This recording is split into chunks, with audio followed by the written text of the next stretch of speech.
Bonjour à tous, qu'il s'agisse des actions, des taux ou des devises, tous les marchés sont très agités. Est-ce réellement dû au Brexit?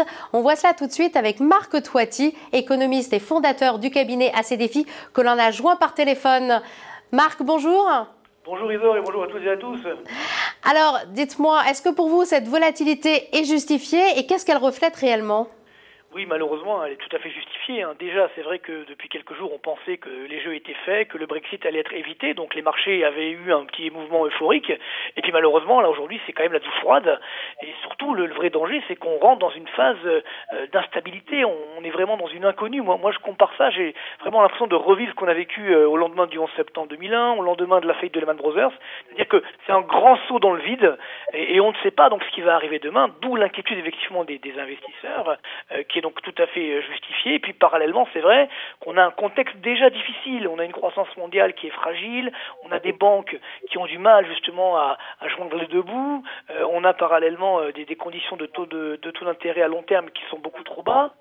Donc tout ça fait que rajouter aujourd'hui ce Brexit, évidemment, n'arrange pas la situation et crée une vraie inquiétude, une vraie incertitude qui malheureusement va durer. Surtout qu'il y a beaucoup de flux sur les marchés, ce qui finalement augmente le mouvement.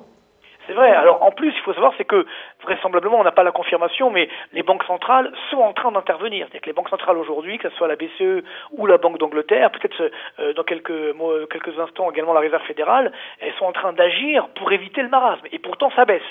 Les marchés boursiers baissent. Ce qui veut dire que s'il n'y avait pas l'intervention des banques centrales, ça serait encore pire.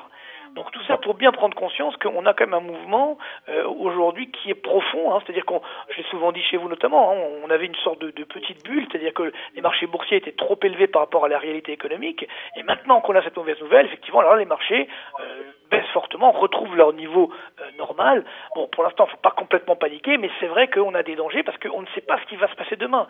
Quel est l'avenir de la construction européenne? Quel est l'avenir de la zone euro? Il y a une montée des populismes, des extrémismes, on a également les élections législatives en Espagne dimanche. Tout ça fait énormément peur, surtout sur l'avenir de la zone euro. Je pense que malheureusement, il faut être honnête, on a détruit la construction européenne telle que nous la connaissons depuis l'après-guerre. Donc pour résumer, beaucoup d'incertitudes et donc encore beaucoup de volatilité à venir. Marc, merci. Avec plaisir.